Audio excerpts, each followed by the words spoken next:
Ayan. Maganda ba yung Praga? Maganda ba yung marketing plan natin, yung kitaan? Ba't parang nakasimangot kayo? Diba? Maganda po ba lahat? Maganda ho. Pakilala po muna ako bago ako magtuloy ho.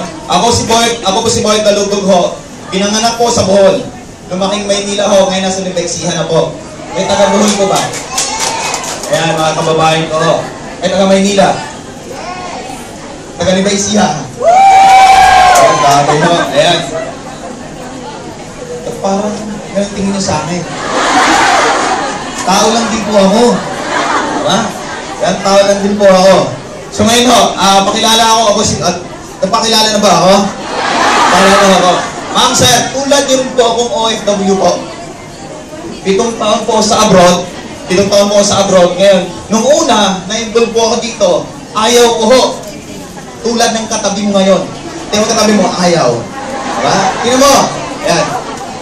Unang nag-join mo dito, misis ko po. Kasi hindi po ako naniniwala sa ganitong negosyo po. Kasi ang akala ko sa ganito ho, scam pyramiding po. Tama po ba? Kasi that time ho, noong 2010 nag-start ako, ang dami pong lumalabas. Kaya hindi po ako naniniwala ho. Ang unang nag-join ho dito, misis ko. Kinukulit niya po ako. Ngayon ho, nag-join po yung misis ko dahil sa product. Yung C24/7 po. Bakit ho? Yung may sakit po yung biyanan ko. Ano po sakit ng biyanan ko? High blood ho, diabetic po, makolesterol po. At yung matinding sakit ng biyanan ko, yung psoriasis po. Kilala niyo ba? Alam niyo ba yung psoriasis po? Pag sa aso, galis aso. Tama ba? Pag sa tao, galis tao ho. Ngayon ho, matindi po. Yung sakit ng biyanan ko, matindi pala yung sakit na yun. Sobrang kati ho, buong katawan. Ang pinakamatindi na awa po sa biyanan ko, sa ilalim ng suso ng biyanan ko, nagnanaknak ho. Dahil kating-kati po siya. Malala na ho. Ngayon ho, may nagdala lang po sa amin ng C24/7 or complete pa that time. Alam niyo ho ba, yung 4 na buwan ho, tinuloy-tuloy namin. Pagdating ng 4 na buwan, nakita po namin ng unti-unting pagbabago ho. Ngayon ho, 5 taon na po uminom yung binang ko. Wala po kayo makitang bakas ho sa balat niya ng psoriasis ho. At ang maganda ngayon, 80 years old ang biyanan ko at hindi mo makita sa kanya at talo pa niya yung 60 years old dahil napakalakas. Kaya dito ko po napatunayan na walang kwenta ang pera kung may sakit ka. Diba? Lalo na sa abroad, lalo sa ating tulad OFW po. Kailangan malakas. Kailangan malusog ka.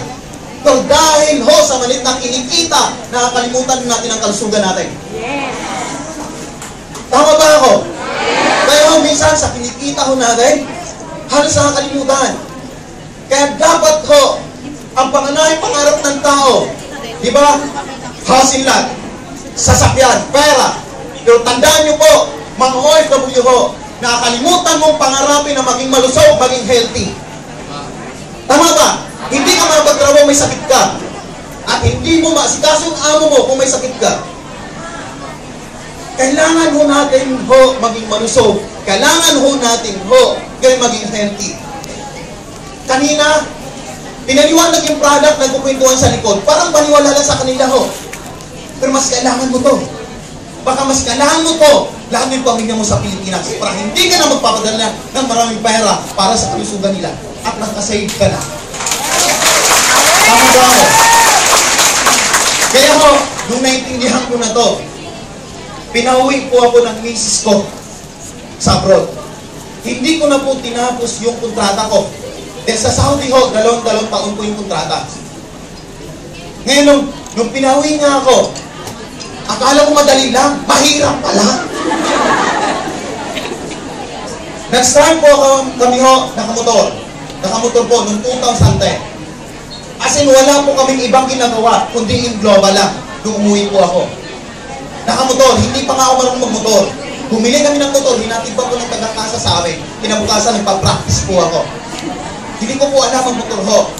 Ngayon ho, pinakamaganda ho dito sa slide natin.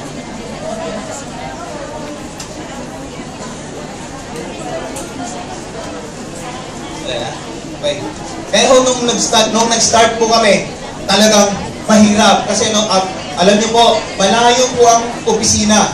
3 oras pag traffic ko, 5 oras po mula Cabanatuan hanggang head office po. Iniis ko po. Sabi ko sa sarili ko, okay lang, mas mahirap sa abroad. Mas mahirap dito sa abroad. Tama ba ako? Eh guys, sa totoo lang, nung nag-join ho ako, ayaw ng kamag-anak ko, ayaw ng kaibigan ko. In-unfriend ko sa Facebook ko. Kayo mo ba in-unfriend ko? Hindi pa,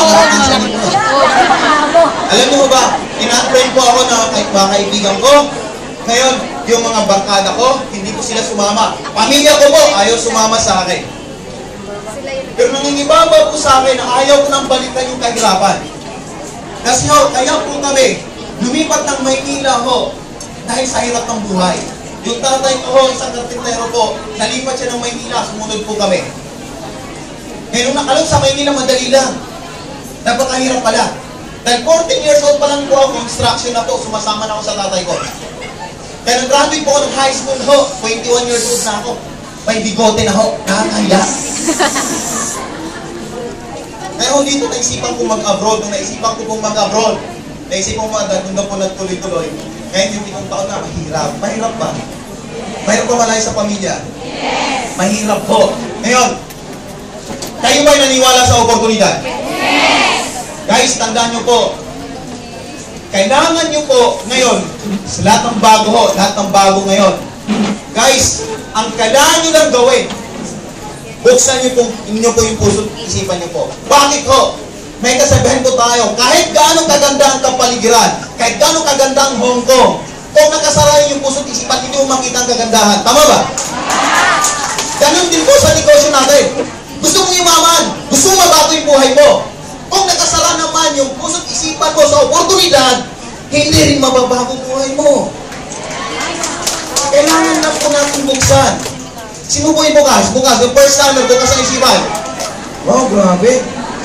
Paano yung iba? Hindi ho. Simple lang po eh. Ang pintuan, kung nakasara, hindi ka makapasok. Alam mong buksan. Buksan mo sa oportunidad para sa pamilya mo. Tama ba ako? Tingnan kita to, sabi ko kanina, yung kapaligiran, tama ba?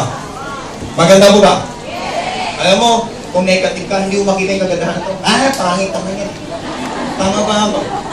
Next. Yan. Ma'am, sir. Ma'am na lang, maraming ma'am eh. Ma'am, lahat po tayo nagdadasal. Yes. Iba-ibang religion ho natin dito, isa lang pinapaniwala natin. Tama. Tama? Lahat po tayo nagdadasal, lahat yung humihiling sa kanya. Bata ka pa, nagdadasal ka na.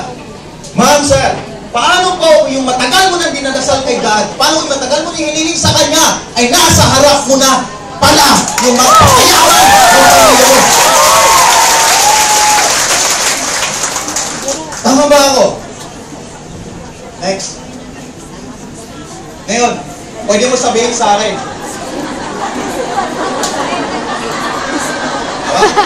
Pwede nyo sabihin sa akin, ibang isipan ko muna. Tama ba? Kahit tumayo ka na kanina, ibang isipan ko muna. Tama, ganun tayo mga Pilipino ho. Tumayo ka nga. Nung kinausap ka na ng dalawa dito, kasi pag-isipan ko muna. Tama ba ako? Oo, pwede mo pag-isipan to. Pero alam natin lahat dito na walang iwayaman sa pag-iisip ko. Kung may iwayaman sa pag-iisip, hindi na tayo mag-abroad sa bahay niyo tayo mag-isip. Ilang taon ka na nag-isip din sa Hong Kong. Tama ba? Na gusto mo umuwi o saan pamilya mo? Baka ito na yung last na mag-isip ka. Tama ba ako? Yes. Ang 780 po ba problema? Tumayo ka nga kanina eh. Ang bilis mong tumayo. Yan natin naman. Tama ba ako? Ma'am, sir, problema po ba? Ako na po sasagot. Hindi po problema yan. Kundi ho, solusyon sa matagal mo ng problema dito sa Hong Kong. Tama ba ako? Kasi ang problema, tingin nyo po dito, hindi nyo po kayang gawa ng paraan dahil problema nga eh. Tama ba? Alam nyo ba, napakaliit ho nito. Nung nag-abroad ka, nagpunta ka ng Hong Kong, higit ho dito ang nilabas mo. 20 years ka na dito. Tama? 10 taon ka na dito. 15 years ka na. Imposible wala kang 780. Nakakahiya ka.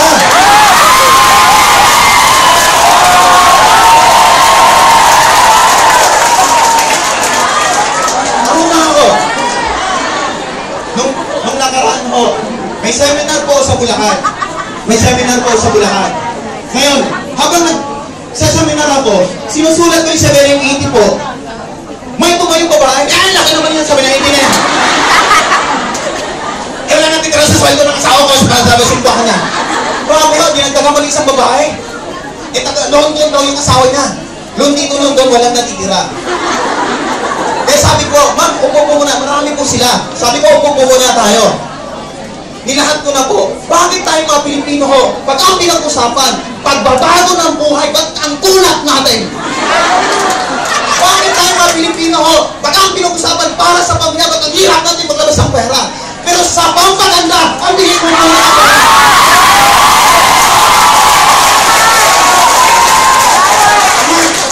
sa inuman, kahit ilang red horse, wala kang pakialam. Sa sugal, nakita ko kanina, naglalatag.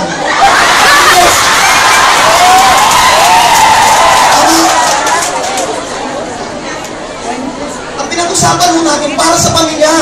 Hindi pamilya ng katabi mo, pamilya mo. Pamilya mo, pinag-usapan natin dito. Tama ba ako? 780. Maliit lang. Asan Yun ka? naman ang maging daan para uuwi ka na at hindi ka na mag-upload makasama ang pamilya mo. Tama ba ako? Yes. Paano po? Kung ang 780 ho, ang maging daan para sa anak mo. Na kung yung anak mo ngayon nag-aaral, hindi mo nakikita. Makita mo na siya at makasama mo dahil sa 780 ho. Kung yung anak mo nasa Pilipinas, lumaki ko, na hindi mo pa nakasama, baka ang 780 na maging daan para hindi mo na siya iiwan. Tama ba ako? Tama. Na-imagine niyo ba yan ako ngayon? Hindi sapat ang Facebook, hindi sapat ang Skype. Tama ba ako? Importante nandiyan ka. Lalo pag may babae kang anak. Tandaan mo, mas mahirap. Next. Paano po? Kung ang 780 ho, maging daan pag makasama mo na yung tatay at nanay mo, at hindi mo na sila iiwan.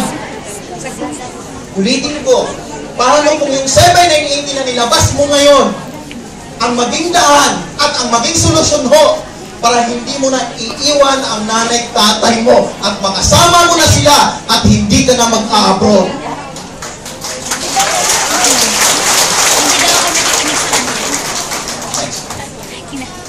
Paano po kung ang 780 maging daan, maging solusyon ho para maging masaya ang buong pamilya mo?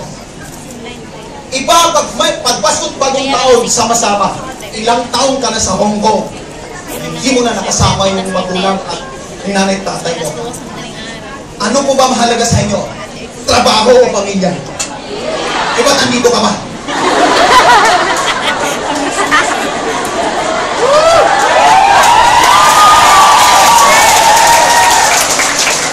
Tama ba ako? Kung ang mahalaga sa iyo, pamilya. First timer ho, kung mahalaga sa iyo, pamilya. Ilabas mo na yung 780 mo. Ilabas mo na. Ilabas mo na. Huwag mo mag-isipan. Ngayon na. Kung yun naman maging daan at mayakap at maramdaman mo yung totoong pagmamahal sa pamilya mo. Tama ba ako? Join na po. Hindi pa ako tapos. Patapusin niyo muna ako. Alam niyo, noong 2010, ito yung sinasabi ko po. Noong 2010, nag-start ako, nakamotor, hindi ko po makalimutan yung motor na to. Bakit ho? Dito ako na-disgrasya. Yan, hindi ko makalimutan ho. Yan, pinapraktisan ko. Ngayon, after 1 year, 2010. Yan. Nakakotse na po ako. Balik po. Yan. Nakakotse na po ako.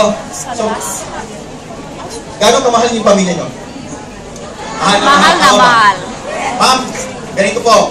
Noong 2010, first time ko pong magkasasakyan sa buong buhay ko. First time mo, kami galing sa hirap, sobrang hirap ng buhay.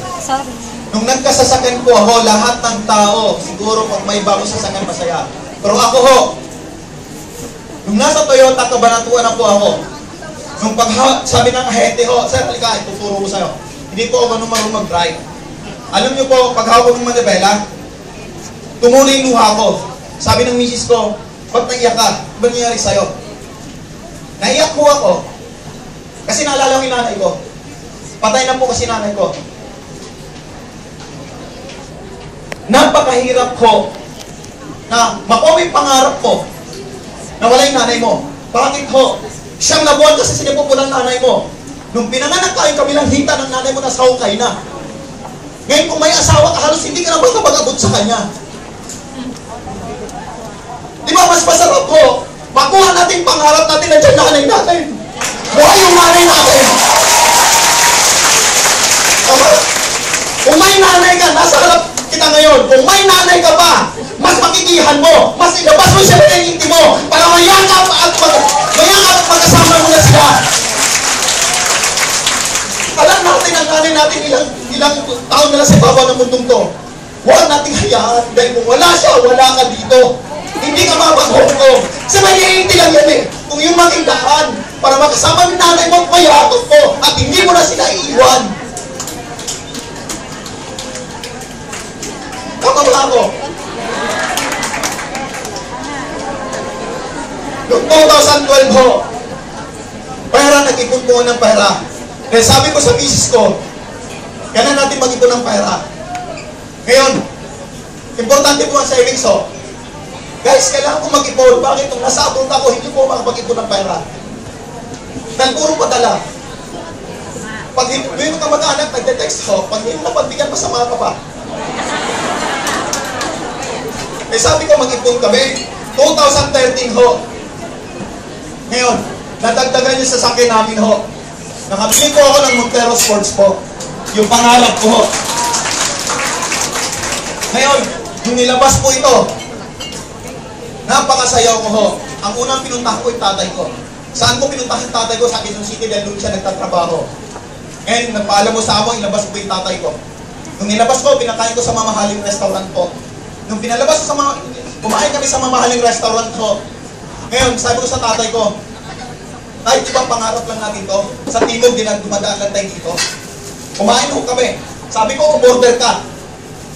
Kainin natin ho, hindi na kain natin ng araw. Alam niyo ho ba, pag-uwi ho namin, hinatid ko po yung tatay ko.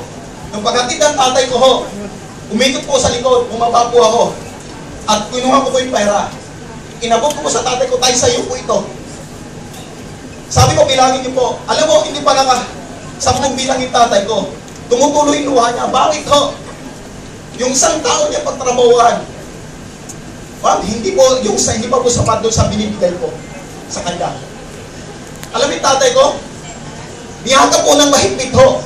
Nung niyakap mahigpit, doon ko naramdaman yung pagmamahal. Bakit ho? Pag mahirap tayo, hindi natin naramdaman yung pagmamahal. Dahil isip natin, trabaho. Kaya sabi ko sa tatay ko, tay, patawarin niyo po sa lahat ng nagawa ko sa kasalanan sa inyo. Pinagsisihan ko po yun. Mahal na mahal ko po kayo. Kung may tatay ka, kailan mo huli nasabi sa kanya na mahal mo yung tatay mo? Baka hindi pa. Tama ba? Buti na lang may global ho. Kung walang yung global, baka hindi ko masabi sa tatay ko na mahal ko siya. Tama ba? Huwag kayong tumawa. Bakit ko? Baka ikaw, hindi mo pa nasabi ngayon. Tama! Kailan mo sabihin sa tatay mo, pagpatay na? Hindi mo pasay na? Hindi pa huli ang lahat. Pwede mo tawagan yung tatay mo mamaya pagkatapos natin. Tawagan mo. Pwede mo sabihin sa kanya. Tama ba ako? Bakit to? Ma'am, walang kwentang pera kung wala na rin yung pamilya. Kaya ho, nung 2014, Nalabas ko na yun, nakita niyo yung bahay ko. Na worth 5.5 million. Dahil ako sa Global.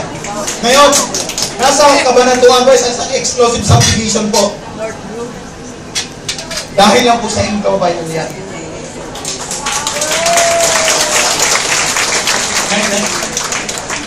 Ngayon, 2015, nilabas ko po yung pinapangarap ko na sasakyan na wild truck. Ayan.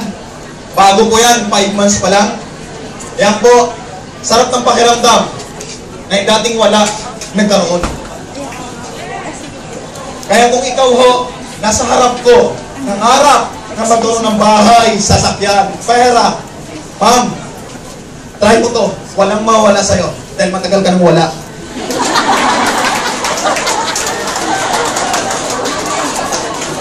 Tama ba?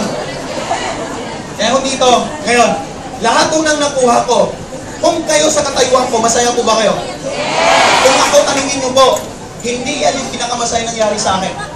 Ang pinakamasaya nangyari sa akin niya, yung 2015 ho, ito po, yung tatay ko, hindi ko na pinagtrabaho ho, hindi ko na sa trabaho, nasa awi na lang, dahil ho sa Global. Power! Ngayon, kung ikaw ay tatay, hanggang kailan mo siya patigilin sa pagtatrabaho? Kung ikaw nasa harap ko ngayon, 20 years old, 25 years old, 30 years old, nagtatrabaho ka yung tatay mo, nakakahiya ka. Bakit ho? Kailangan natin bumawi, matanda na po sila. Kailangan ho natin ngayon, magpursige ho. Kailangan ho natin ngayon, mag-decide, mag-isip ho. Para ho sa magulang ho natin. Ba't parang galit tingin sa akin?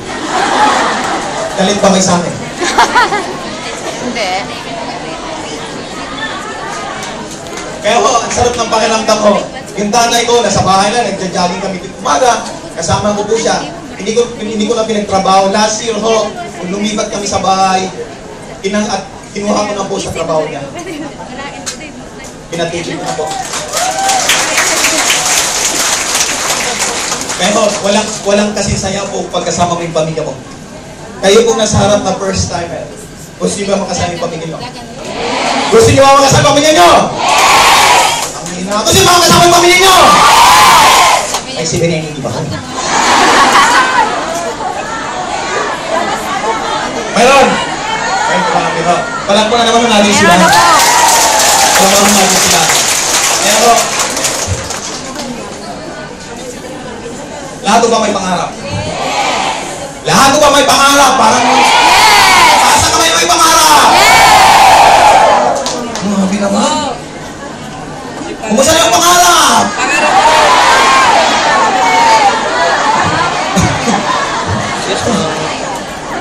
Kumusta yung pangarap mo?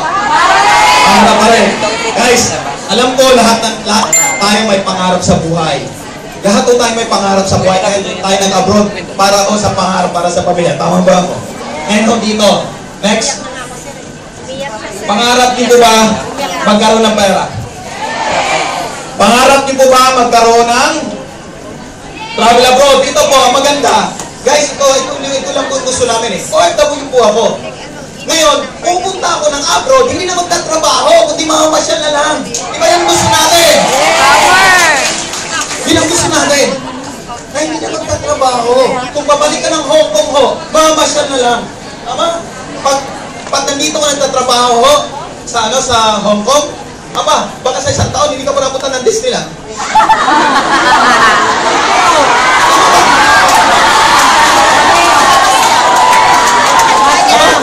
Baka dito may 5 taon na hindi pa nakarating doon. Baka may 10 taon na hindi pa nakarating ng Ocean Park. Tama ba? Guys, pangarap po natin yan. Ito na po, hindi lang puro trabaho. Hindi lang puro trabaho. Kailangan bigyan natin sa sarili natin. Baka lagi kang stress sa amo mo. Tama, lagi ka nang papagalitan. Tama ba? Dahil ka nasisigawan. Ano mo solusyon yan? Siya na naikiti lang, pauwi ka ng Pilipinas. Tama ba ako? Next. Sasakyan. Pangarap ang sasakyan. Pangarap ho. Tama? Kasi pag nasa Pilipinas ka, laging umulan. Tama ba ako? Lagi umuulan ho.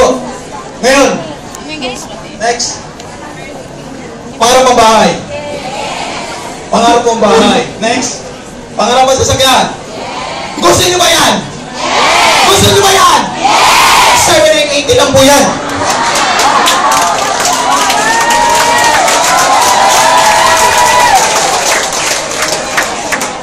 Ang sa akin lang ho, ang sa akin lang. Kailangan gamitin natin yung product. Tama ba? Kailangan gamitin natin yung product. Tama ba? Kailangan ba maging malusog ho? Bakit? Tandaan niyo po ito ha. Bago ribad ka. Bago ribad ka, hindi ka na magkaganyan-ganyan kung may sakit ka. Tama ba?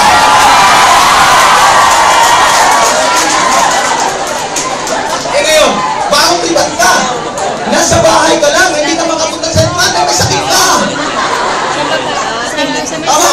Bagong cutics ka, hindi ka makapunta sa ribad, may sakit ka. Tama ba ako? Kaya dito kailangan natin malusog. 780 lang po yan. Kung yun makiklaan ho, para makuha natin yung pangarap natin para sa pamilya natin. Tama ba ako? Tama po. Next. Decide po tayo. Alam niyo po ba, nung 2010 ho, natagpuan po ang global, nung naintindihan ko, doon po ako nag-decide. Doon po ako nag-decide na kailangan kong gawin ito. Kailangan ko mag-desisyon uwi ng Pilipinas ho, para hindi na po mag-abroad at makasama na sila. Dahil sa simpleng decision ko po, yung nangyari sa akin, ito po. Paano po kung yung simpleng decision niyo po, ngayong hapon na to, yun yung maging daan para hindi ka na rin mag-abroad tulad ko. Tama ba ako? Kaya ho dito, ngayon pa lang, mag-decide ka, mag-decision ka. Ba't parang galit kayo sa akin? Next. Wala na po. Kaya ako dito, ang pinaka-importante ko dito, ma'am, sir, ngayon, ito makinig po sa akin. Sabi ko nga kanina, dadasal tayo, umilig tayo sa Kanya, ang dami nating ginagawa, ang dami ng mga pagsubok ko, ang dami ng oportunidad dumating sa atin. Ngayon po, sinasabi ko sa inyo, hindi tayo magkakamag-anak at magkaano-ano dito. Pero pagdating sa global, iisang pamilya po tayo na nagtutulungan, umangat po para sa pamilya, para sa kinabukasan ng pamilya. Thank you, and good morning po.